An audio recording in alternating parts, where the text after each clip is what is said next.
ஹல்லேலூயா, ஹல்லேலூயா, ஹல்லேலூயா. கர்த்தருடைய பரிசுத்த நாமத்திற்கு மகிமையும் ஸ்தோத்திரம் உண்டாவதாக.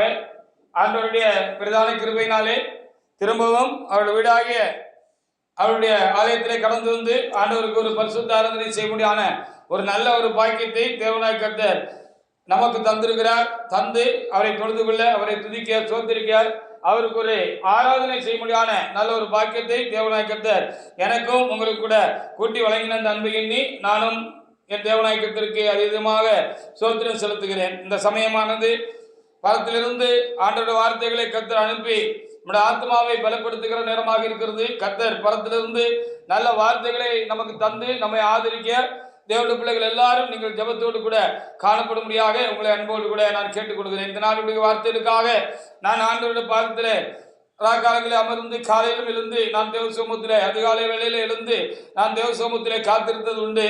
அப்படி ராக்காலங்களில் நான் அப்படியாக தேவ சமூகத்திலே காத்திருந்த பொழுது இறைவனாகிய தேவன் எனக்கு ஒரு வார்த்தை எழுதினார். அந்த வார்த்தையை உங்களோடு கூட பகிர்ந்து கொள்வதற்கு இறைவன் தொடர்ந்து நல்ல வார்த்தைகளையும் கூட தேவநாயகத்தில் பரத்திலிருந்து அனுப்பி கொடுப்பாராக. 1 யோவானுக்கு எழுதின புஸ்தகத்துல 4ஆம் அதிகாரத்துல 8வது வார்த்தை தேவனாய் கர்த்தர் தாமே இந்த நாளுக்குரிய பிரசங்க வாக்கியமாக தேவனாய் கர்த்தர் தந்திருக்கிறார். அந்த வார்த்தையை எடுத்து ஒருவர் எழுந்து நின்று வாசிக்கலாம். 1 யோவான் 4:8 ஒரு தேவனுடைய பிள்ளை எடுத்து வாசிக்கலாம். வாசிக்க. அன்பில்லாதவன் தேவனை அறியான், தேவன் அன்பாகவே இருக்கிறார் என்கிற அந்த நல்ல வார்த்தைகளுக்காக நாம் ஆண்டவருக்கு நாம் சோத்திரம் செலுத்துவோமாக. அன்பில்லாதவன் தேவனை அறியான், தேவன் அன்பாகவே இருக்கிறார் என்று ஆண்டவர் தந்த அந்த நல்ல வார்த்தைகளுக்காக நாம் ஆண்டவருக்கு நாம் சோத்திரம் செலுத்துவாங்க. தேவன் அன்பாகவே இருக்கிறார் என்ற வார்த்தைகளுக்காக ஆண்டவரை நாம் சோத்திரிப்போமாக. தேவனுடைய ஒவ்வொரு செயலுக்கும் அன்பே அடிப்படையாக ஆதாரமாக இருக்கிறது என்று சொல்லி பார்க்கிறார். அவர் என்ன செய்தாலும் அன்பினாலே அதை செய்கிறார் என்று சொல்லி இந்த வார்த்தையை போதிக்கிறது. ஏனென்று சொன்னால் தேவன் அன்பாகவே இருக்கிறார் என்று சொல்லி இந்த வேத பகுதி நமக்கு தெளிவுபட சொல்லுகிற ஒரு முக்கியமான ஒரு காரியமாக இருக்கிறது. ஆனபடினால் ஆண்டவர் எனக்காக இருக்கட்டும், உங்களுக்காக இருக்கட்டும், எந்த ஒரு மனிதனாக இருக்கட்டும், எந்த ஒரு சிருஷ்டிக்காக இருக்கட்டும், அவர் ஒரு காரியத்தை செய்கிறார் என்று சொன்னால் அது கண்டிப்பாக நன்மைக்கு ஏதுவாகத்தான் இருக்கும், நல்லதுக்கு ஏதுவாகத்தான் இருக்கும். அது அன்பினால் தான் அவர் அதை அப்படி செய்கிறார் என்று சொல்லி நாம் அறிகிறதுக்காக கத்திருந்த நாட்களில் தரப்போகிற நல்ல வார்த்தைகளுக்காக என் ஆண்டவரை நான் சோத்திருக்கிறோம். அவர் சினந்தாலும் சிரித்தாலும் கொடுத்தாலும் கொடுக்காவிட்டாலும் அன்பை காட்டினாலும் கடிந்து கொண்டாலும் சிற்றித்தாலும் தண்டித்தாலும் அவர் நம்மேல வைத்த அன்பே அதற்கு காரணம் என்று சொல்லி இந்த நாளிலே தேவனாய் கர்த்தர் நமக்கு வார்த்தை தருகிறவைக்காக நாம் தேவனை நாம் சோத்திருப்போம். அவர் நம்மகிட்ட சினந்துட்டாருனாலும் நம்மளுடைய நன்மைக்கு தான், அது அன்பினால தான். அவரு நம்மகிட்ட சிரித்து மகிழ்ந்தாலும் அது நம்முடைய நன்மைக்காகத்தான்.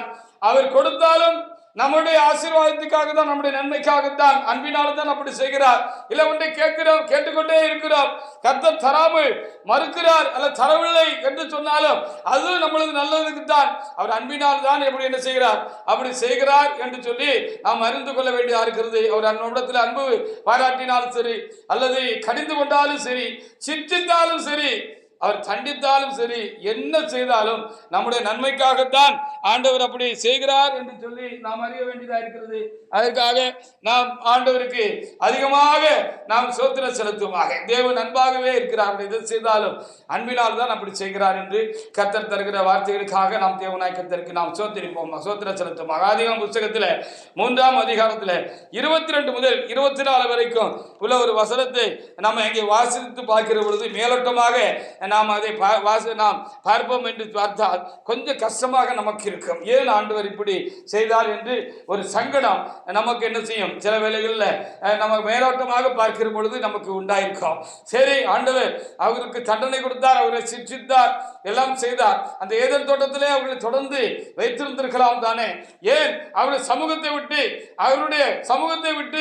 ஏன் அவருடைய பிரசன்னத்தை விட்டு அவர் இருந்த அந்த ஏதேன் தோட்டத்தினுடைய அந்த காரியங்களை விட்டு ஏன் அவர்களை, இந்த மனிதர்களை ஆதாம் ஏவாளையும் தேவனாய் கர்த்தர் துரத்தி விட்டார் என்கிற ஒரு எண்ணம் பொதுவாக மேலோட்டமாக பார்க்கிற பொழுது நமக்கு உண்டாகும். ஆனாலும் அதையும் கூட ஆண்டவர் அன்பினால் தான் செய்தார். நான் சொன்னது போல சிரித்தாலும் சிறந்தாலும் தண்டித்தாலும் எதை செய்தாலும் ஆண்டவருக்கு அது நம்ம மேல ஒரு அன்பு இருக்கு. அன்பான தேவன் அன்பினால் தான் அப்படி செய்கிறார் என்பதற்கு இவைகளெல்லாம் நமக்கு முன்னோட்டங்களாக வேத புத்தகத்தில் எழுதி கொடுக்கப்பட்டிருக்கிறது. வாசிக்கலாம். ஆதியாகமம் 3ஆம் அதிகாரத்தில் 22 முதல் 24 வசனங்களை வாசிக்கலாம். அந்த பக்கத்தில் மைக்க பக்கத்தில் வச்சு பிந்தி எடுக்காருங்க. வாசிங்க. பின்னும் தேவனாய கர்த்தர்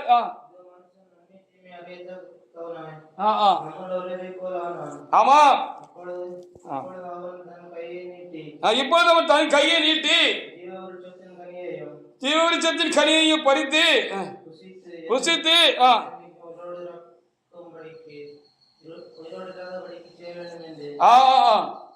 அவன் எடுக்கப்பட்ட மண்ணை பண்படுத்த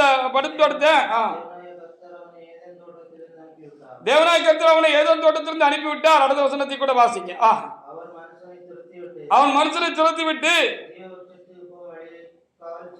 ஜீவவிருட்சத்துக்கு போகும் வழியை காவல் செய்ய ஏதேன் தோட்டத்துக்கு கிழக்கு கேருபீன்களையும் அங்க காவல் வச்சுட்டாரு. அவங்க அதை மீறி வெளியே ஆண்டவர் துரத்தி விட்டுட்டாரா.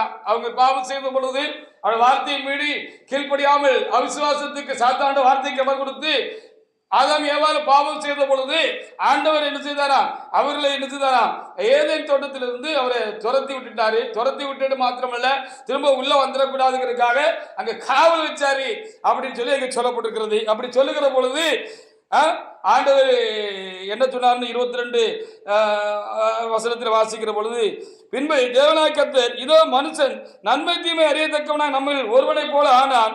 இப்பொழுது அவன் தன் கையை நீட்டி ஜீவவிருட்சத்தின் கனியை பறித்து புசித்து என்றென்றைக்கு உயிரோடு அப்படி செய்யணும் அப்படி சொல்லி ஆண்டவர் அப்படி ஒரு காரியம் சொன்னதாக அங்கே எழுதி வைக்கப்பட்டிருக்கிறது. இப்போ நமக்கெல்லாம் சங்கடமா இருக்கும், ஏன் ஆண்டவர் இப்படி செஞ்சாருன்னு. ஆனால் ஆண்டவர் அதை ஆதாம் ஏவாளுடைய நன்மைக்கு மாத்திரமல்ல, அவருடைய சந்ததிகளாக இருக்கிற நாம் எல்லாருடைய நன்மைக்காக தான், அன்பினால் தான் அப்படி செய்தார். என்ன நன்மை அப்படி உங்களுக்கு ஏதாவது தெரியுதா? கேட்கிறவங்களுக்கு ஏதாவது தெரியுதா? இந்த பிரசங்க பகுதியை வாசிக்கிற பொழுது, இந்த வேத வசனத்தை வாசிக்கிற பொழுது ஏன் அப்படி ஆண்டவர் செய்தார், அப்படி ஒன்றும் தெரியல அப்படின்னு நினைக்கிறீங்களா? இல்லை, அதுக்குள்ள ஒரு பெரிய ஆழமான ஆசீர்வாதம் அங்கே உள்ளே வைக்கப்பட்டிருக்கிறது. அதை நாம் விலக்கிக் கொள்ளாமல் இருந்தால், மேலோட்டமாக பார்த்தால் ஆண்டவர் ஏன் இப்படி ஒரு கடினமான ஒரு காரியத்தை செஞ்சாரு அப்படிங்கிற மாதிரி தெரியும். ஆண்டவருக்கு ஆதாம் ஏவாள் மேல வருத்தம் வந்ததுனால அவருக்கு அவர் மேல இருந்த அன்பு குறைஞ்சிட்டோம் அப்படின்னு கூட நம்ம நினைக்கிறதுக்கு இல்லை. அவர் அன்பினால் தான் அதையும் அவங்க செய்தார். ஒருவேளை அவர்கள் அந்த ஏதேன் தோட்டத்தில் இருக்கட்டும் ஆண்டவர் விட்டிருந்தா, இவங்க திரும்ப என்ன செஞ்சிருப்பாங்க, அந்த ஜீவவிருட்சத்தின் கனியை பறித்து அவர் சொன்னது போல புசிச்சிருப்பாங்க. புசிச்சா என்ன ஆகும்னா, அவங்க நிரந்தரமான ஒரு பாவியாக அவர்கள் என்ன செய்திருப்பார்கள், மாறி இருந்திருப்பார்கள். அவர்கள் நிரந்தரமாக பாவியாகவே அவர்கள் மாறி இருந்திருப்பார்கள். அவர் உயிரோடு கூட இருந்திருப்பார்கள், ஆனால் அவர்கள் முழுசும் பாவியா அவர்கள் மாறி போய்விடுவார்கள். அதுபடினா அவர்களுக்கு ஒரு மீட்பு இல்லாமல் போய்விடும். அவர்களுடைய பாவத்துக்கு ஒரு விடுதலை இல்லாமலும், பாவத்திலிருந்து ஒரு விடுதலை இல்லாமலும், ஒரு ரட்சிப்பு இல்லாமலும், ஆத்மா நிரந்தரமாக பாவத்திலேயே இருந்து பாவத்திலேயே அவர்கள் என்ன செய்வார்கள், இருந்து விடுவார்கள். அவர்கள் நிரந்தரமாக பாவிகளாக உயிரோடு இருந்து விடுவார்கள். அப்படி இருந்தால் அவர்களுக்கு அது ஆசீர்வாதம் இல்லை, நன்மை இல்லை.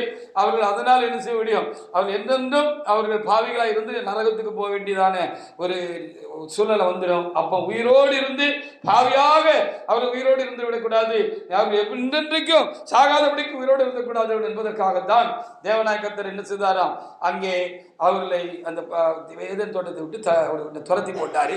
உள்ள வந்துடக்கூடாதுன்னு அங்கே காவலும் வச்சாருங்கிறது நமக்கு அங்கே மறைக்கப்பட்டிருக்கிற ஒரு உண்மையான தேவ அன்பின் ரகசியமாக இருக்கிறது. ஹல்லேலூயா!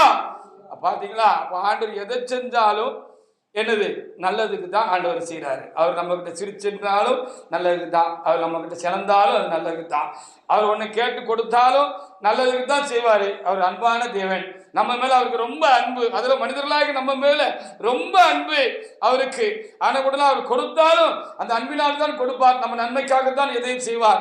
கொடுக்கல அப்படின்னாலும் அது நல்லதுக்கு தான் அப்படின்னு சொல்லி பார்க்கணும். சண்டித்தாலும் சிற்றித்தாலும் நான் சொன்னது போல ஆண்டவர் கடிந்து கொண்டாலும் கோபப்பட்டாலும் எல்லாம் நமக்கு நல்லதுக்கு தான், அன்பினால தான் அவர் அப்படி செய்கிறார் என்று சொல்லி இந்த வேத வாக்கியங்கள் மூலமாக நாம் பார்க்க வேண்டியது ரொம்ப அவசியமாக இருக்கிறது. அதற்காக நாம் ஆண்டவருக்கு நாம் சோத்திரம் செலுத்த வேண்டியது ரொம்ப அவசியமாக இருக்கிறது. அதற்காக நாம் தேவனை நாம் சோத்திரிப்போம். மகாநபினால் தேவ சமுத்திர கடந்து வந்திருக்கிறார். தீவிட்ட பிள்ளைகளை தேவன் அன்பாகவே இருக்கிறார். அவர் அன்பாகவே இருக்கிற தேவன், அன்பான இருக்கிற அந்த தேவன் நமக்கு எது செய்தாலும் நமக்கு நல்லதுக்கு தான் செய்கிறார் என்று நாம் விளங்கிக் கொள்ள வேண்டும். அவர் நம்ம உள்ள அன்பினால தான் எதையும் செய்கிறார் என்று சொல்லி நாம் அறிய வேண்டாம்.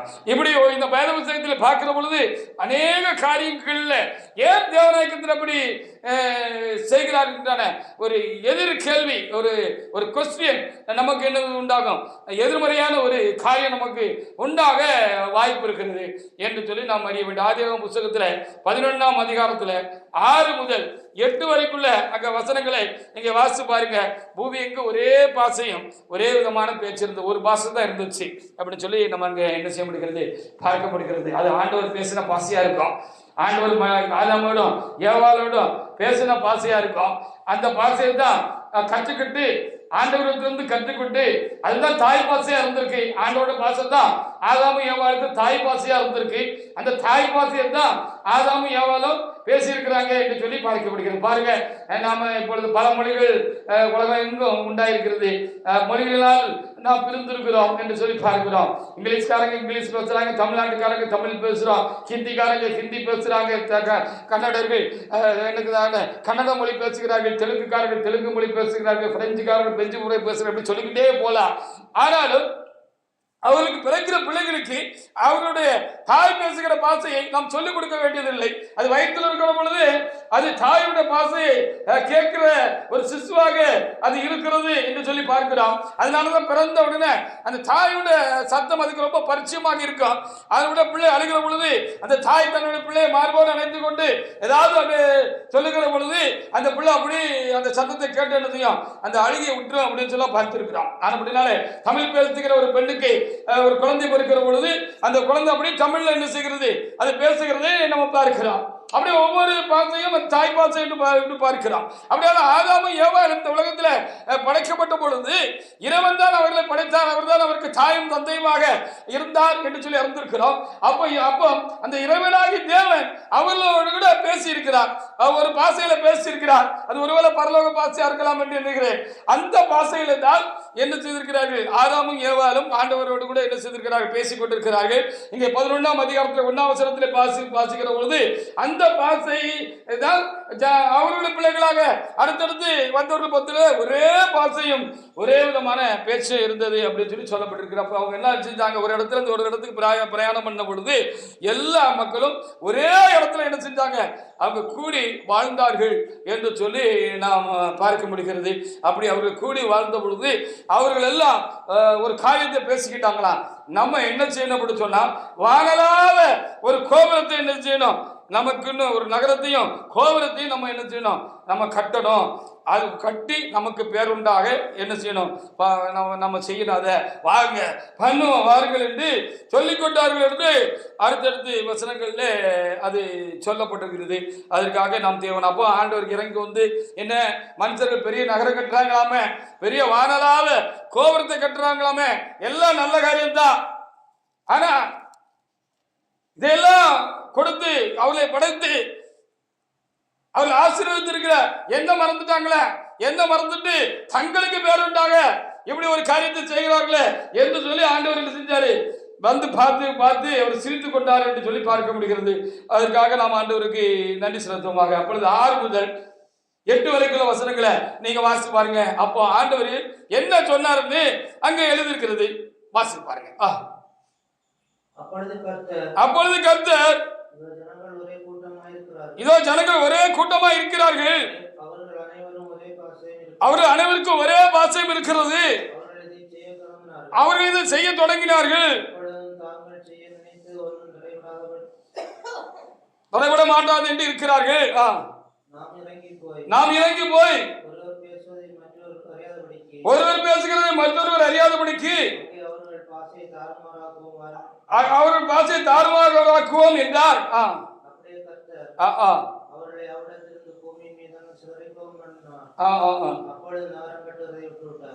ஆண்டவருக்கு பொறாமையா, அவங்களுக்கு பேருண்டாக கட்டுறது ஆண்டவருக்கு பொறாமையா இருக்கிறது போல நீங்க மேலோட்டமாக பார்க்கிற பொழுது தெரிகிறது தானே. ஒற்றுமையா ஒரு இடத்துல சந்தோஷமா இருந்தாங்க. அவங்க ஒரு பெரிய ஊரை கட்டி, ஒரு நகரத்தை கட்டி, வானலாக ஒரு கோபுரத்தை கட்டி, அவங்க அதுல தங்களுடைய பேரை போட்டு அவர்கள் சந்தோஷமாக ஒரு இடத்துல இருந்திருப்பாங்க தானே. எதுக்கு ஆண்டவர் இப்படி அவங்க ஒரே பாசையை தாறுமாறாக்கி ஒரு பேசுறவர்களுக்கு வழங்காமாக்கி, எதுக்காக அவர்களே எங்க பூமி எங்க எதற்கு அவரு செதறி போக முடியாத செய்தார் என்று ஒரு எதிர்மறையான ஒரு கேள்வி ஒருவேளை இதை நம்ம வாசிக்கிற பொழுது நமக்கு சில வேலைகளில் உண்டாகலாம். அதுவும் அன்புனாலதான் செஞ்சாருன்னு நம்ம விளங்கிக்கிட்டா நல்லா இருக்கும். ஹல்லேலூயா. அதுக்காக நாம் ஆண்டவருக்கு நாம் நன்றி செலுத்துமாக. சரி, நமக்கு பேர் உண்டாக ஆண்டவருக்கு பொறாமை இல்லை, நமக்கு பேருண்டாக கெட்டலைங்கிற வருத்தம் ஆண்டவருக்கு கிடையாது. ஆனா இப்ப முதல்ல எல்லாரும் கூடி என்ன செஞ்சாங்க, நமக்கு பேருண்டாக பண்ணுவோம் வாருங்க அப்படின்னு சொல்லி சொன்னாங்கன்னு பார்க்கப்படுகிறது. அப்போ இவங்க எல்லாம் ஒன்று போல சேர்ந்து, இந்த மனுஷங்கள்லாம் ஒன்று போல சேர்ந்து ஒரு நகரத்தை கட்டி ஒரு பெரிய கோபுரத்தையும் வானத்தை தொடர மாதிரி ஒரு கோபுரத்தையும் கட்டிடலாம் அப்படின்னு இவங்க நினைச்சு அவங்க கட்டிட்டாங்கன்னு வச்சுக்கோங்களேன். மனுஷனுக்கு பெருமை உச்சந்தலையில ஏறி இருக்கும். ஹல்லேலூயா. ஆமா, நம்ம நினைச்சா என்ன வேணாலும் செய்யலாம் அப்படிங்கிற பெருமை மனுஷனுடைய உச்சந்தலையில ஏறி இருக்கும். ஒவ்வொரு மனுஷனுடைய உச்சந்தலையில ஏறி இருக்கும். அங்க ஒரு 10,000 பேர் இருந்தாங்கன்னு வச்சுக்கிடுவோம். அந்த காலத்துல இந்த 10,000 பேருடைய உச்சந்தலையில என்ன ஏறி இருக்கணும்னா, நம்ம நினைச்சா என்ன வேணாலும் செய்யலாம். பாரு, அப்பா பெரிய நகரத்தை கட்டிட்டோம், வீடு வாசல்களை கட்டிட்டோம், எல்லாத்துக்கும் மேல வானத்தை தொடர மாதிரி பெரிய கோபுரத்தை கட்டிட்டோம் என்கிறான பெருமை மனிதனுடைய உச்சந்தலையில அப்படியே இறங்கி இருந்திருக்கும். அதை விட்டுருந்தாரு ஆண்டவர் சொன்னா. ஆண்டவரை அவங்க மறக்கிறது மாத்திரம் இல்ல, அடுத்தால ஒரு மோசமான ஒரு காரியம் அங்கே நிகழும் என்பதை தேவநாயகத்தர் அவருடைய உள்ளத்துல அறிந்திருந்தார். அடுத்து மனுஷன் என்ன செய்வான் அப்படின்னு சொல்லி அறிந்திருந்தார். அப்ப என்ன செய்வான் இந்த மனுஷன், கெட்டியாச்சு ஒவ்வொருத்தரும் எல்லாரும் பெருமைப்பட்டிருப்பான். அடுத்தால என்ன செஞ்சிருப்பான் தெரியுமா, இதுக்கெல்லாம் காரணம் முக்கியமான காரணம் யார் தெரியுமா, முக்கியமான காரணம் யார் தெரியுமா அப்படின்னு சொல்லி அங்க ஒருத்தர் என்ன செஞ்சிருப்பான், நான் தான் அப்படின்னு சொல்லியிருப்பான். சொல்லியிருப்பான சொல்ல மாட்டானா. முதல்ல நமக்கு பேர் உண்டாகிட்டோம்னா பிறகு தனக்கு பேர் உண்டாக அங்க ஒரு பெரிய பூதகரமான பிரச்சனை உண்டாயிருக்கும் வச்சுக்கிட்டோமே. நான் சொல்லுவேன், நான் தான் பாப்பதற்கு முக்கியமான காரணம் இந்த பூமி ஆசீர்வதிக்கப்படுவதற்கு, அல்லது இந்த புதிய திருச்சபை விழுந்து கிடந்த பொழுது அதை தூக்கி நிறுத்துவதற்கு நான் தான் முக்கியமான காரணம் அப்படின்னு என்ன செஞ்சிருப்பேன். ஒருவேளை ஒரு எக்ஸாம்பிள் விளங்குறதுக்காக சொல்றேன், நான் தான் காரணம் அப்படின்னு நான் சொல்லியிருப்பேன். உடனே இன்னொரு ஊழியக்காரர் வந்துருச்சு, அதெல்லாம் இல்லை,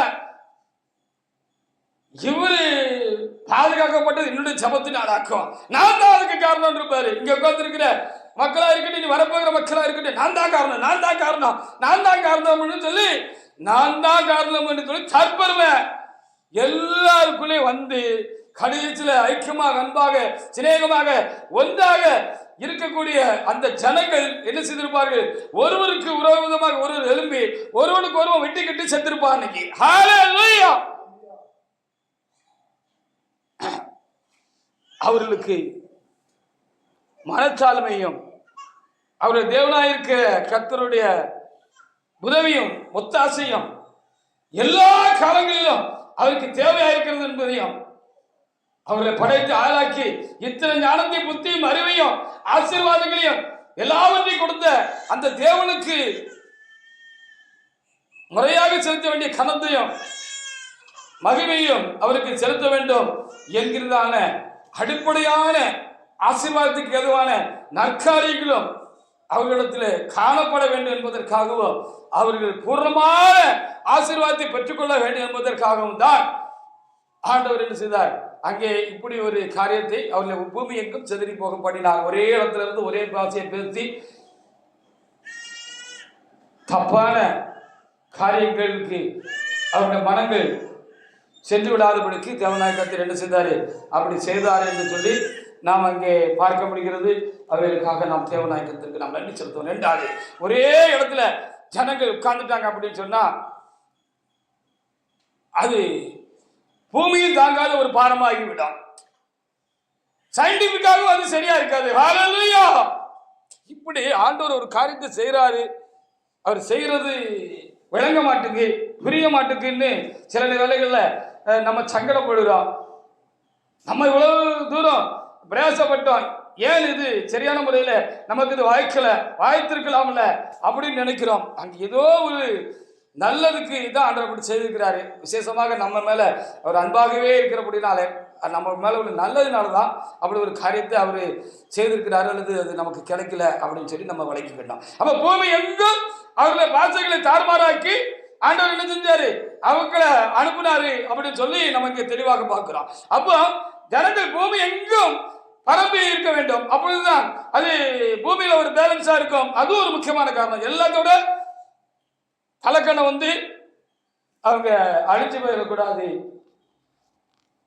எல்லாருக்கும் கடவுள் ஒத்தாசை வேண்டும் என்பதை அவர் உணர வேண்டும் என்பதற்காக ஒரு காரணம். இப்ப பாத்தீங்களா, தேவன் அன்பாகவே இருக்கிறார்.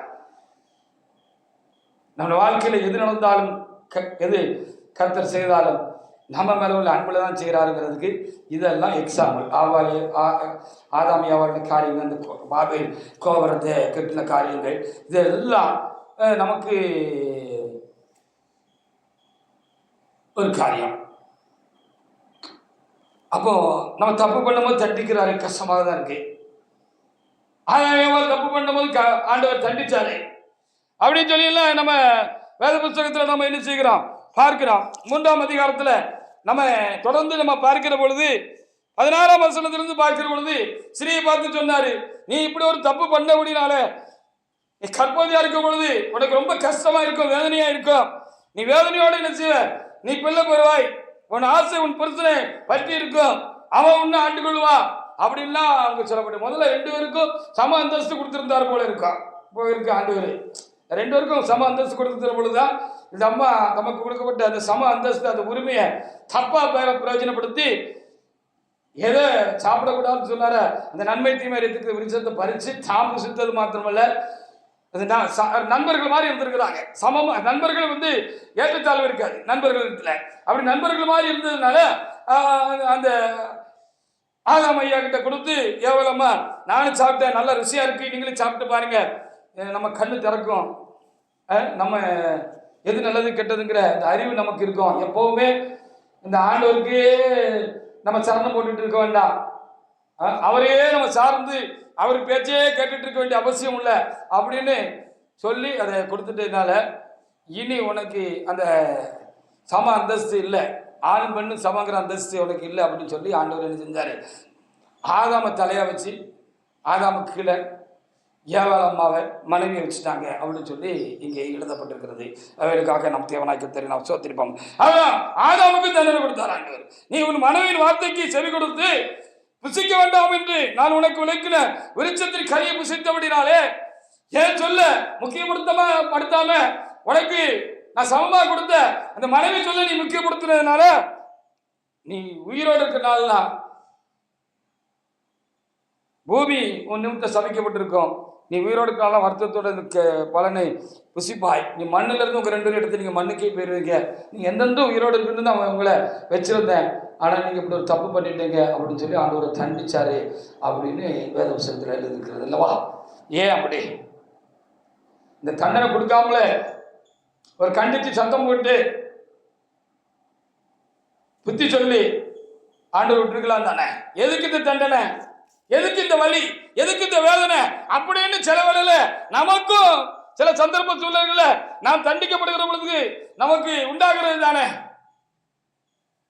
அப்போ ஆண்டவருக்கு நம்ம மேல அன்பு இல்லையா? தேவன் அன்பாகவே இருக்கிறார் என்று பார்த்து கொண்டிருக்கிறான்.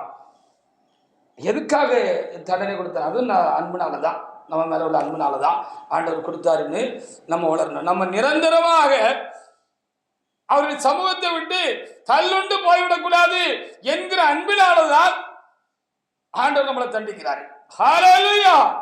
ஆதாமே தண்டிச்சாரு. அங்க ஒருத்தன் நிரந்தரமா தள்ளுண்டு போனான், அவனை மாதிரி நம்மளும் தள்ளுண்டு போயிடக்கூடாது அப்படிங்கிற நல்ல எண்ணத்துலதான் அன்புலதான் ஆண்டவர் அப்படி செஞ்சார். ஏசாயா புத்தகத்துல 14ஆம் அதிகாரத்துல 12 முதல் 15 வரைக்குள்ள வசனத்தை ஒரு தேவனுடைய பிள்ளை எடுத்து நீங்க வாசித்து பாருங்க. ஏசாயா 14ஆம் அதிகாரத்துல 12 முதல் 15 வரைக்கும் உள்ள வசனத்தை எடுத்து வாசிக்கலாம். வாசிங்க.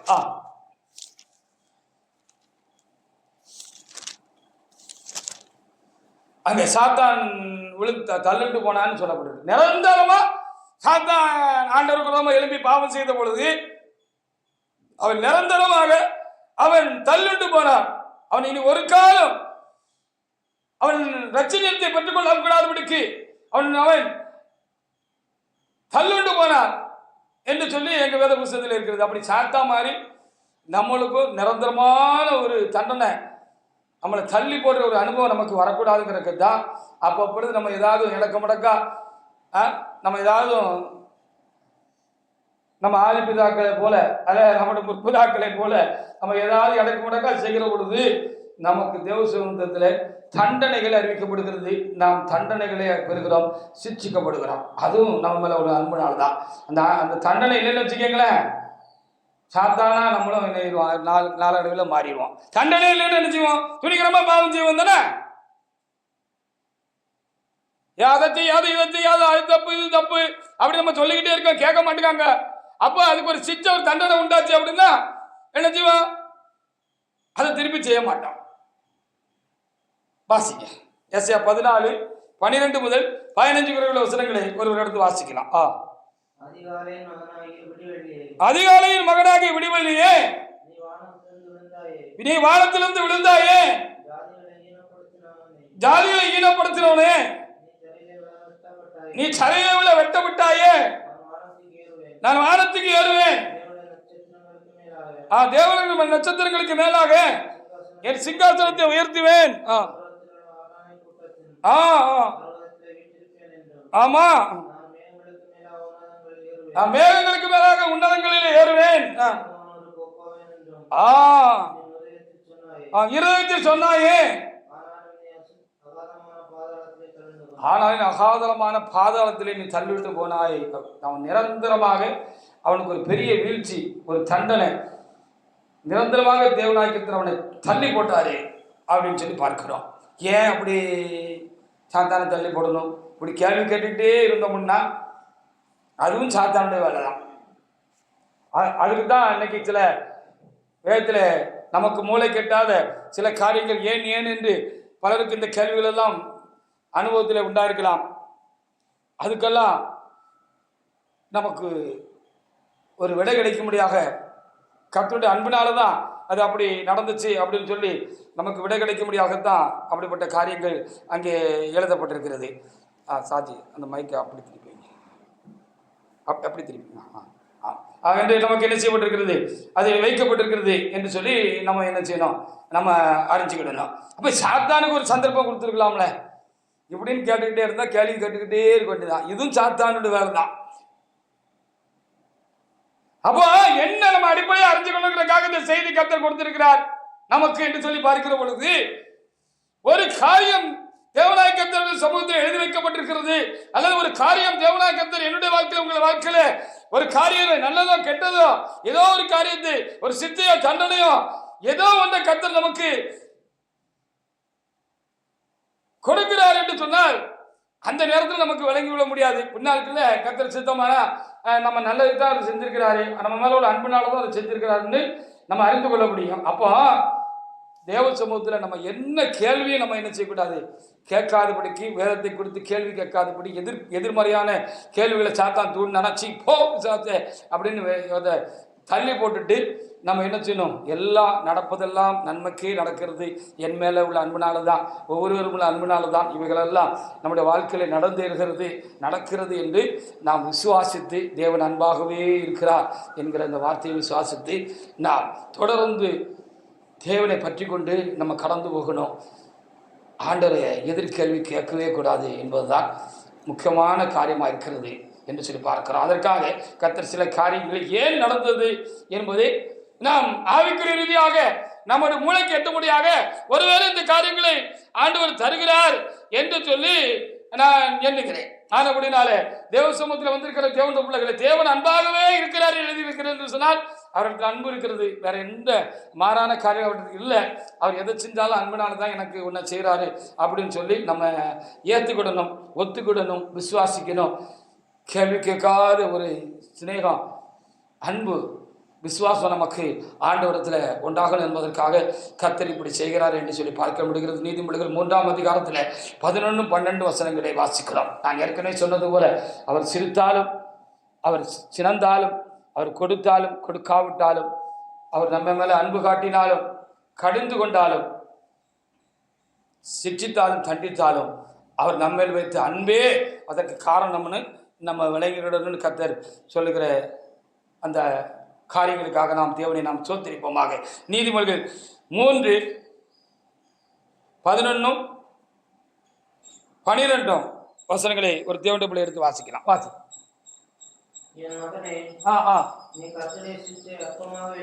என் மகனே, கர்த்தருடைய சிற்றையை நீ அற்பமாக அதை எண்ணாதே. அவர் உன்னை கடிந்து கொள்கிற பொழுது நீ என்ன செய்யாதே, சோர்ந்து போகாதே. தகப்பன் நேசிக்கிற புத்திரனை சிரிச்சுக்கிறது போல கர்த்தர் எவனிடத்தில் அன்பா இருக்கிறாரோ அவனை சிரிச்சுக்கிறார் என்று சொல்லி அங்கே நமக்கு திட்டமாகவும் தெளிவாகவும் எழுத கொடுக்கப்பட்டிருக்க. அப்படின்னாலே தேவனுக்குள்ளே அவர் அடித்தாலும் நல்லதுதான், அவர் நம்மளை அணைத்தாலும் நன்மைக்கு தான் என்பதை நாம் அறிந்து, அவர் அன்பான தேவன், எதை செய்தாலும் அன்பு நிமித்தம், நம்மேலுள்ள அன்பு நிமித்தம் தான் அதை செய்கிறார் என்று சொல்லி நம்ம என்ன செய்யணுமா, அறிந்து கொள்ளணும் அப்படின்னு சொல்லி எழுதப்பட்டிருக்கு. எபிரேயர் புஸ்தகத்தில் 12ஆம் அதிகாரத்தில் 7வது வசனத்தை ஒரு தேவனுக்குள்ளே எடுத்து வாசிக்கலாம். எபிரேயர் 12:7. தகப்பு சிச்சியாத புத்திரன் உண்டா?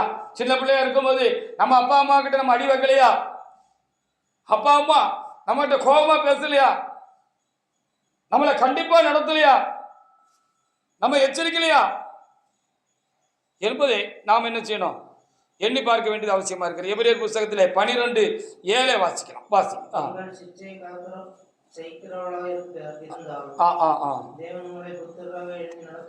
ஆமா ஆமா, தகப்பன் சிச்சியாத புத்திரன் உண்டோ அப்படின்னு சொல்லி அங்கே ரொம்ப தெளிவாகப்பட்டிருக்கிறது. ஆனால் நான் தேவன் அன்பாகவே இருக்கிறார். எதை நம்முடைய வாழ்க்கையில அவர் அனுபவித்தாலும் செய்தாலும் அல்லது கொடுத்தாலும் கொடுக்காவிட்டாலும் அவர் நல்லதுக்கு தான் செய்கிறார். நம்முடைய நல்லதுக்கு தான், நம்மளுடைய நன்மைக்கு தான் ஆண்டவர் என்ன செய்கிறாரு, அப்படிப்பட்ட காரியங்களை அவர் செய்கிறார் என்று சொல்லி நாம் அறிந்து ஆண்டவருக்கு நாம் என்ன செய்யணும், அதிகமாக நாம் நன்றி செலுத்துவதற்கு நாம் கடமைப்பட்டிருக்கிறோம். ஏன் யோபை சாத்தான் சோதிக்க இடம் கொடுத்தாருன்னு நம்ம சில வேளைகளில் எண்ணி பார்க்கிறோம். அவ்வளோ பெரிய உத்தமமாக இருந்த மனுஷன், அவர் எதுக்கு ஆண்டவர் சோதிக்கிறதுக்கு அப்படி இடம் கொடுத்தாரு அப்படிங்கிற ஒரு எண்ணம் ஒருவேளை நமக்குள்ள எழும்பலாம் என்று நான் உணர்கிறேன். அப்போ ஏன் அப்படின்னு சொல்லி நம்ம பார்க்கணும். அவர் தங்கம் தானா, சுத்தமான அவர் பொண்ணு தானா, ஆனாலும் அவர் புடமுட வேண்டியது இருந்துச்சு. அவருக்கு ஏதாவது இன்னும் பலவிதமான காரியங்கள் இருந்துச்சு. அது இன்னும் அதிகப்படியாக அவர் ஒரு பெரிய ஆசீர்வாதத்துக்கு அவரை கொண்டு போக வேண்டியது தேவனுடைய திட்டமா இருந்துச்சு. அதுக்கு அவர் இன்னும் சொக்க தங்கமாகணும், சுத்த தங்கமாகணும் அப்படிங்கிறதுக்காக அதை செய்தார் என்று யோபு தமக்குள்ளே விலகி கொண்டார் அந்த நெருக்கமான காலங்களில். அப்படி நம்மளும் சில நேரம் விலகி கொள்றது நல்லதா இருக்கும்னு நினைக்கிறேன். யோபு 23:10 ஒரு தேவனுடைய பிள்ளை எடுத்து வாசி பார்க்கலாம். யோபுவின் புத்தகத்தில் 23 10வது வசனத்தை நீங்க எடுத்து வாசி பாருங்க. அங்க என்ன சொல்லி இருக்கு? ஆனாலும் நான் போகும் வழியை அவர் அறிவார். ஆமா, இப்ப எனக்கு இந்த உண்டாயிருக்கிற சோதனை, அந்த மைக் மண்டை அங்கிட்டு தீங்க, அப்படி மாத்துவீங்க, எக்கோ கேட்காது, அப்படி இப்படி மண்டை அந்த பக்கம். ஆனாலும் என்ன செய்ய மாட்டாரு, என்னை கைவிட மாட்டாரு. இந்த சோதனை வந்தது எனக்கு நல்லதுதான். அதனால சில காரியங்களை நான் கற்றுக்கொள்வதற்கு எதுவாக இருந்துச்சு. என்கிட்ட ஒளிஞ்சிருந்த, என்கிட்ட மறைஞ்சிருந்த, இன்னும் நான் ஆசீர்வதிக்கப்படுவதற்கு, இன்னும் இதற்காக ஒரு பெரிய மேலான ஒரு ஆசீர்வாதத்தை பெற்றுக் கொள்வதற்கு, இந்த உலக ஆசீர்வாதத்தை மாத்திரமல்ல, கர்த்தராகிய தேவனுடைய ஆவிக்குரிய ஆசீர்வாதங்களை ஒரு உன்னதமான ஒரு நிலையை நான் அடைஞ்சு கொள்றதுக்காக அதை கர்த்தர் அனுமதிச்சிருக்காருங்கிறது யோபுக்கு அந்த சோதனைக்கு மத்தியிலும் கொஞ்சம் விலகி இருக்கு. அதனால தான் நான் பொன்னாக வழங்குவேன், சுத்த பொன்னாக வழங்குவேன், சொக்க தங்கமாக வழங்குவேன் அப்படின்னு சொல்லி அவர் என்ன செஞ்சிருக்கிறாரு, அவர் சொல்லியிருக்கிறாருன்னு நான் நினைக்கிறேன். அதுக்காக ஆண்டவருக்கு நாம் சோத்திர செலுத்தமாக. அவர் காதுனால தான் ஆண்டவர் சத்தத்தை தான் கேட்டாராம். அவரை பார்க்கக்கூடிய பாக்கியம் அவருக்கு கிடைச்சிச்சுன்னு கடைசி அதிகாரத்தில் நமக்கு எழுதப்பட்டிருக்கிறது. அவருக்காக நாம் தேவநாயகத்தில் நாம் சோத்திருப்போம். அதை காட்டிலும் இருந்த ஆசீர்வாதத்தை காட்டிலும் எல்லாத்தையும் நம்ம இழந்து போயிட்டாலும் நம்மளை கர்த்தர் கண்டிப்பாக ஆசீர்வதிக்க முடியும்ங்கிறதையும் அவருடைய அனுபவத்தில் அவரு கண்டாரு. அவர் எவ்வளவு நல்ல தேவன் என்கிறது அவர் காணுகிறதுக்கு தான் அப்படி ஒரு சோதனை அவருக்கு அனுமதிக்கப்பட்டதுன்னு 42:10 நம்ம வாசித்தோம்னா எழுதப்பட்டிருக்கிறார். யோபு 42:10 ஒரு தேவன் பிள்ளை எடுத்து வாசிக்கலாம். வாசிங்க. யோபு தன் சிநேகிதருக்காக வேண்டுதல் செய்த பொழுது கர்த்தர் அவன் சிறையிருப்பை மாற்றினார். முன்ன இருந்தது காட்டிலாம். ஆமா, 10 பிள்ளைகள் இருந்ததுக்கு 10 பிள்ளைகளை திரும்ப கொடுத்தாரு. அப்போ அதை மட்டும் 10 கொடுத்தாரு. ஏன்னா அந்த 10 பிள்ளைகளும் மறிச்சு போனாலும் என்றென்றும் தேவனோடு கூட மோட்சத்தில் உயிரோடு கூட இருக்கிறவர்களாக இருப்பார்கள். ஆனபடினால மற்றதெல்லாம் ரெட்டையாக கொடுத்தாரு அப்படின்னு சொல்லி பார்க்கிறோம். ஒன்று இருந்ததில் எல்லாம் ரெட்டையாக அவர் கொடுத்தாரு அப்படின்னு சொல்லி வேதத்தில் நம்ம என்ன செய்ய பார்க்க முடிகிறது. இதுக்கு மேலே அவர் ஒரு ஞானியாக மாறியிருப்பார். ஹல்லேலூயா! ஒரு பெரிய ஒரு ஞானம் பெற்றிருப்பார். இந்த உலகத்துல நம்ம ஒண்ணு கொண்டு வந்ததும் இல்லை, ஒண்ணு கொண்டு போக போறதும் இல்லை, எதுவுமே நிரந்தரம் இல்லை. எப்ப வேணாலும் எது வேணாலும் நம்ம விட்டு எடுபட்டு போகும். நமக்கு எதுவுமே சொந்தம் இல்லை. எதுவும் நம்ம கூட கடைசி வரைக்கும் நிரந்தரமா கூட இருக்குங்கிற எந்த ஒரு நம்பிக்கை இல்லை.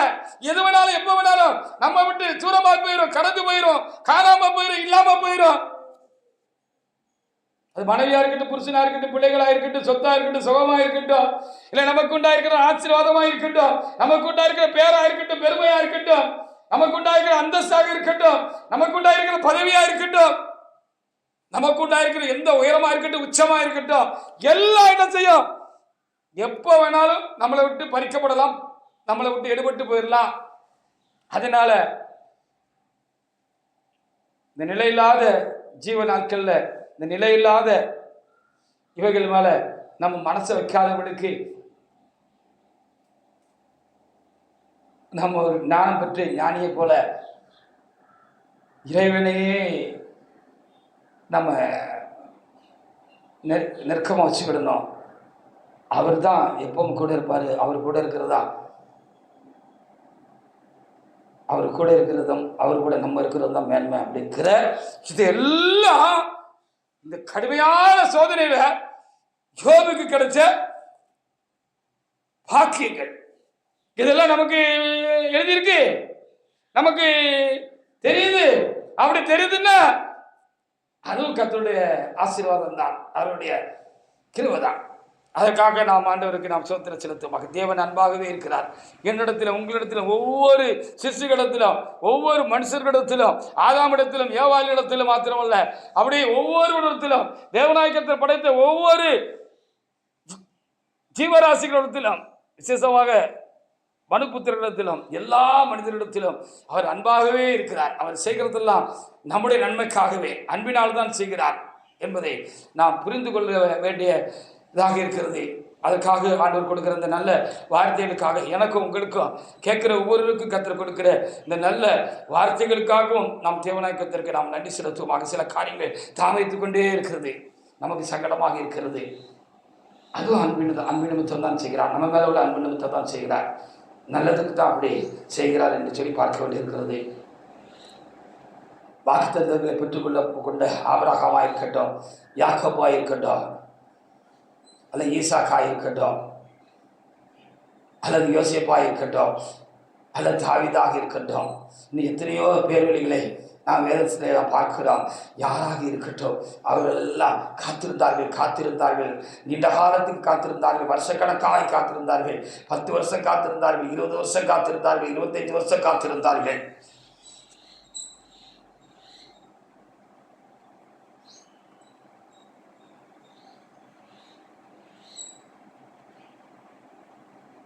எத்தனையோ பரிசுத்தவான்கள் குழந்தை பாக்கியத்துக்காக ஏங்கி தவிர்த்து நீலகாலங்கள் காத்திருந்தார்கள். சாராளம்மாள் காத்திருந்தார்கள், அன்னாள் காத்திருந்தார், ரெபெக்காள் காத்திருந்தார், ராகேல் காத்திருந்தார், எலிசபெத் காத்திருந்தார்.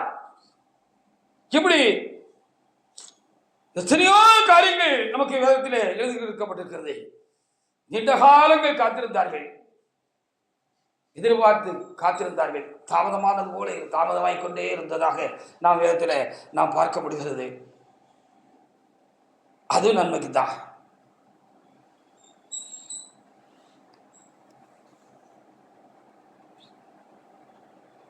அதிலும் அவர்கள் நிறைய காரியங்களை அறிந்து கொள்ளவும் விசேஷமாக தேவனாய் கர்த்தருடைய கிருபை தான் நமக்கு தந்துச்சுங்கிற அந்த பூரணமான அறிவு, அந்த அனுபவத்தினால அவங்களுக்கு உண்டாயிருக்கிறது. ஹல்லேலூயா! அம்மா, நம்ம முயற்சித்தனால, நம்முடைய பக்தியினால, நம்முடைய ஜபத்தினால, நம்முடைய பிரயாசத்தினால, நம்ம ஓடி ஓடி உழைச்சதுனால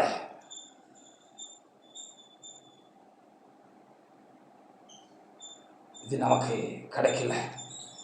அதெல்லாம் தாண்டி ஆண்டவர் நம்ம ஆசீர்வதிக்கிறதுக்கு சித்தம் கொண்டதுனால, நம்மளை தெரிஞ்சு கொண்டதுனால, அவர் கிருபையினால நமக்கு கிடைச்சதுங்கிறத இந்த பக்தர்கள் எல்லாம் என்ன செஞ்சிருப்பாங்க. அந்த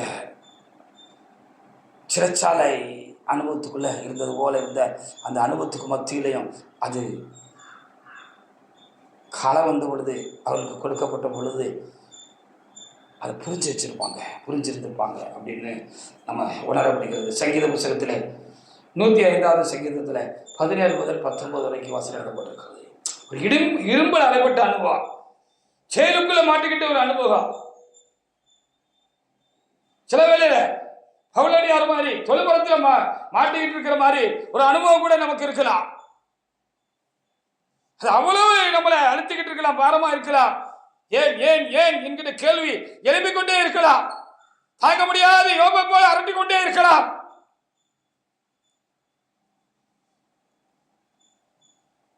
கலரில்லை ஆண்டவரே, போதும் ஆண்டவரே, என்னை விட்டுவிடும் என்று சொல்லி நாம் கதறி கொண்டு இருக்கலாம்.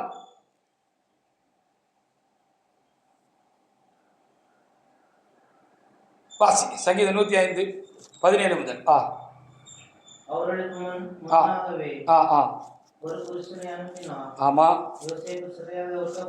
யோசேப்பு சிறையாக விற்கப்பட்டான். அவன் கால்களை விலங்கப்பட்டு ஒடுக்கிறார்கள். அவன் பிராணன் இரும்பலை அடைபட்டு கிடந்தது. அவன் யோபுக்கு சொன்ன அதே வார்த்தை தான் இங்கே சொல்லப்படும். அவனுக்கு வசனம் புடமிட்டது என்று சொல்லி சொல்லப்பட்டிருக்கிறார். அவரை பக்குவப்படுத்திக்கிட்டு இருந்தாரு. அதனாலதான் ஆதிகம் 50:17 முதல் 21 வசனங்களை நம்ம வாசிக்கிற பொழுது, அப்பா யாக்கோபு செத்து போயாச்சு, சகோதரர் இவர் தான் பராமரிச்சுட்டு வந்தாரு. சகோதரருக்கு திடீர்னு ஒரு பயம் வந்துட்டு, அப்பா இருக்கிற வரைக்கும் அப்பாவுக்கு அஞ்சு பயந்து அப்பா மேல உள்ள மரியாதையில நம்மளெல்லாம் தம்பி பழச நினைக்காதபடிக்கு நல்லா வச்சுக்கிட்டு வந்திருப்பான். இப்ப அப்பா போயிட்டாரு, ஒருவேளை தம்பி பழச மனசுல திரும்ப வன்மமா வச்சுக்கிட்டு நம்மளை கொடுமையா நடத்திடுவானோன்னு ஒரு பயம் வந்த பொழுது, அவன் மறுபடியும் அந்த தரிசனம் திரும்ப திரும்ப நிறைவேறுகிற மாதிரி அந்த புடமிட்ட அந்த யோசேப்புக்கு நடந்துச்சு. காலில் போய் விழுந்து, அப்பா எங்களெல்லாம் நீங்கள் தயவாக நடத்தணும்னு சாகருக்கு முன்னால் கேட்டுக்கிட்டாரு, உங்கள்கிட்ட சொன்னாருப்பா தம்பி அப்படின்னு சொன்ன பொழுது யோசிப்பு அழுதுட்டாருன்னு அங்கே எழுதப்பட்டிருக்கிறது. அல்லேலூயா, அவர் அழுதுட்டார்.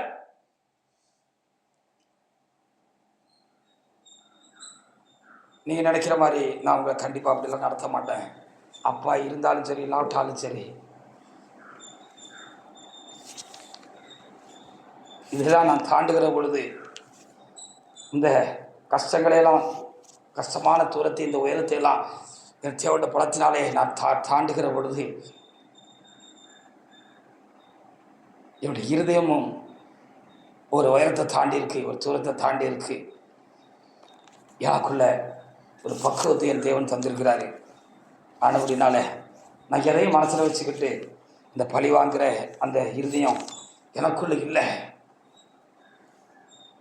அது சமைந்து இருக்கிறது, அது பக்குவப்பட்டு இருக்கிறது என் தேவனால். அப்படினால நாங்கள் உங்களை உங்கள் பிள்ளைகளையும் நான் கடைசி வரைக்கும், நான் உயிரோடு இருக்கிற வரைக்கும் நல்ல முறையில் பராமரிப்பேன்னு அவர் சொன்னார் அப்படின்னு சொல்லி நம்ம வேத புத்தகத்தில் என்ன செய்யப்படுகிறது, பார்க்க முடிகிறது. அதற்காக நாம் தேவநாயகத்திற்கு அதிகமாக நாம் ஸ்தோத்திரம் செலுத்துவோமாக.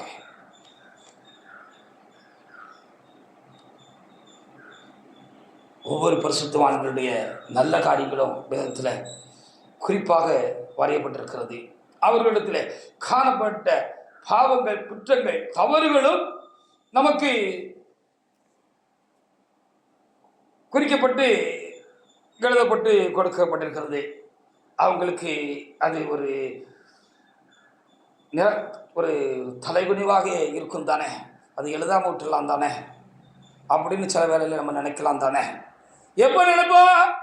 நமக்கு ஒரு தலைகுனிவான ஒரு காரியம், நாம் செய்த பாவத்திற்கு நமக்கு ஒரு தண்டனை உண்டானது, அது 4 பேருக்கு தெரியுற மாதிரி கர்த்தர் ஒரு தண்டனை நமக்கு கொடுத்துட்டாருங்கிற பொழுது நமக்கு வரும். நமக்கு மாத்திரம் இல்லை, தாவீதுக்கு அப்படி செஞ்சுட்டாரு, அவருக்கு அப்படி செஞ்சுட்டாரு, இவருக்கு அப்படி செஞ்சுட்டாரு, எவ்வளோ நல்லது செஞ்சாரு, அதெல்லாம் எழுதினாரு, சரிதான். அவர் செஞ்ச அந்த பாவத்தையும் எதுக்கு அவர் எழுதி வச்சாரு? எழுதி வைக்காம இருந்திருக்கலாமே. காலகாலமாக தாவீதை நினைவு கூறுகிற பொழுது கோலியாத்து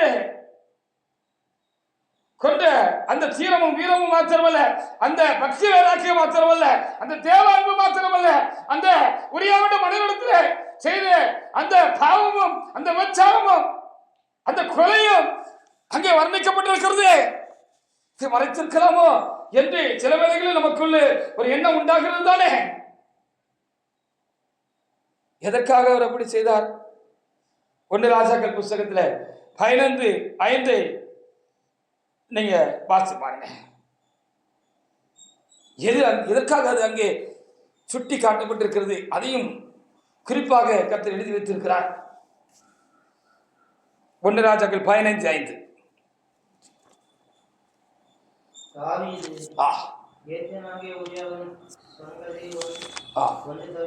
ஒன்றை தவிர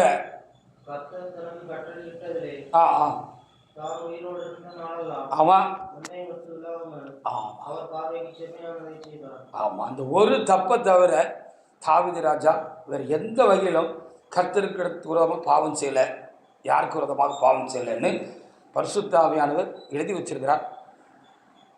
அவர் தப்பையும் எழுதி வச்சிருக்கிறார். அது தப்புக்கு அவருக்கு உண்டான தண்டனை, அவர் வாழ்க்கையில் உண்டான எல்லா அதனால் உண்டான பாதிப்புகளையும் தேவனாய கர்த்தர் எழுதி வச்சிருக்கிறார். எதுக்கு எழுதி வச்சிருக்கிறாரு?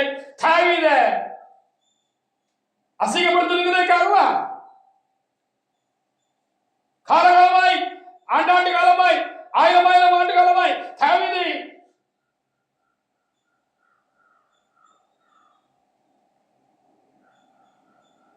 குறைச்சி காமிக்கணுங்கிறதுக்காகவா? இல்ல,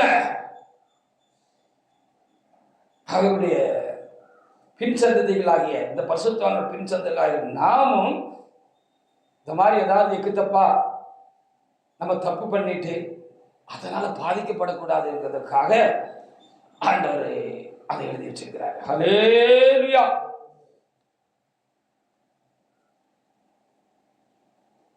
அவரை குறைச்சி காமிக்கணுங்கிறது அவருடைய காரியம் இல்லை. 2வது, என்ன தப்புனாலும் அதற்குரிய தண்டனை இங்கேயே ஒரு மனுஷன் வாங்கிக்கிறது நல்லது. மறுமையில எந்த குறையும் உனக்கு வந்துடக்கூடாது. ஏன்னா இந்த உலகத்தில் தாவீது ராஜா தான் எழுதி வச்சிருக்கிறாரு. ஒரு மனிதனுடைய ஆயுசு நாட்கள் 70, பலத்தின் முதல் 80ன்னு எழுதி வச்சிருக்கிறாரு. எவ்வளவு நாள் இருக்க போறோமோ தெரியாது. இது நிரந்தரமான வாழ்க்கை இல்லை. நன்மையும் தீமையும், பேரோ புகழ்ச்சியோ, அவமானமோ நிந்தையோ, என்ன குறைவோ எதுனாலும் நமக்கு இங்கேயே நடந்து முடிச்சிருட்டோம். இதோட பாதிப்பு என்ன செய்ய வேண்டாம். நிரந்தரமான நித்தியமான மரணமில்லாத இந்த மறுமையின் வாழ்க்கையில, அந்த மோட்சத்துல தேவனோடு கூடிய அந்த அன்பின் குழாவல்ல தேவனோடு கூட கலந்து அங்க ஒன்னா நிற்கக்கூடிய அந்த ஆசீர்வாதத்துல எந்த குறையும் எந்த பரிசுத்தவானுக்கும் தாவீதுக்கு மாத்திரமல்ல மோசேக்கும் யாருக்கும் வந்துட வேண்டாம் அப்படிங்கிறதுக்காகத்தான், அது நமக்கு வந்துட வேண்டாங்கிறதுக்காக தான் ஆண்டவர் என்ன செஞ்சிருக்கிறாரு, இந்த பரிசுத்தவான்களுடைய உயர்வுகளையும் புகழ்ச்சிகளையும் எழுதி வைத்தவர். அவர் வாழ்க்கையில் உண்டான தாழ்ச்சியான காரியங்களையும் எழுதி வச்சிருக்கிறாரு. அதுவும் நம்ம மேல உள்ள அன்புதான். தாவீது ராஜா வருத்தப்பட்டிருப்பாரு? கண்டிப்பா வருத்தப்பட்டிருக்க மாட்டார். நல்லது தகப்பனே, என்னை போல என்னுடைய பின்னடியாளர்கள் ஆகிய இந்த கிறிஸ்துவின் சந்ததியம், இந்த கடைசி கால திருச்சபையின் தேவண்ட பிள்ளைகளும் உழைக்காரமாய் இவர்களும் சோதனைக்கு உட்பட்டு பாவம் செய்து ஒரு நிந்தையை சுமக்க வேண்டாம் ஆண்டவரே. என்னை திருஷ்டாந்தமாக நீ எழுதி வைத்தது நன்மைதான்.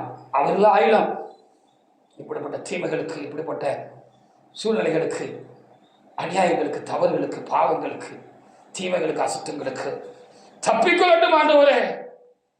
நீ எழுதுறது சரிதான் ஆண்டவரே அப்படின்னு அவர் ஆண்டவரத்துல தன்னை தாழ்த்தி இருப்பார். அதனாலதான் அவரை ரொம்ப உச்சத்துக்கு உயரத்துக்கு ஆண்டவர் தூக்கிட்டார். ஹல்லேலூயா. ஏசப்பாத்த உலகத்துல வந்தபோது தாவீதின் குமாரன் என்று அழைக்கப்பட்டார். தாவீதின் குமாரனே அப்படின்னு மனுஷங்க மாத்திரம் இல்ல, சாஸ்திரங்களும் அப்படி கூப்பிட்டுச்சு. ஆண்டவர் பார்த்து அஞ்சு நடுக்குச்சு எழுதப்பட்டிருக்கிறார். பாத்தீங்களா, இந்த உலகத்திலேயும் அது அழிக்கப்பட்டு விட்டது, அது மறக்கப்பட்டு போய்விட்டது.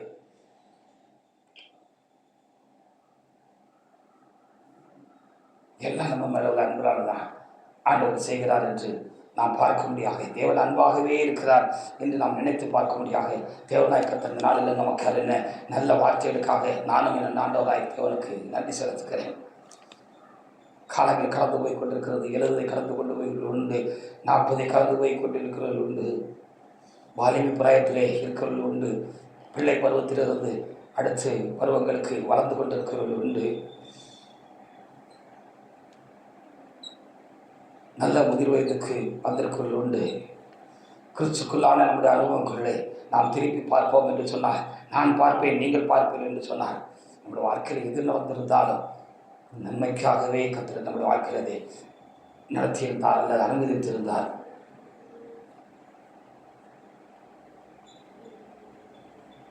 நடந்ததெல்லாம் தேவன் நம்மை வச்ச அன்பினாலே நடத்தியிருந்தார்.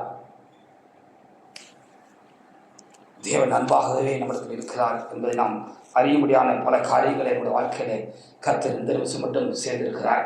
அது குறைவாக இருந்தாலும் நிலவாக இருந்தாலும் அப்படியே மனிதர்களைப் போல ஆண்டவர் நம்முடைய கடந்த கால குறைவுகளை பார்த்து கொண்டே இருக்கிறவர் அல்ல, அதை நினைத்து கொண்டே இருக்கிறவர் அல்ல, அதை சொல்லிக்கொண்டே இருக்கிறவர் அல்ல.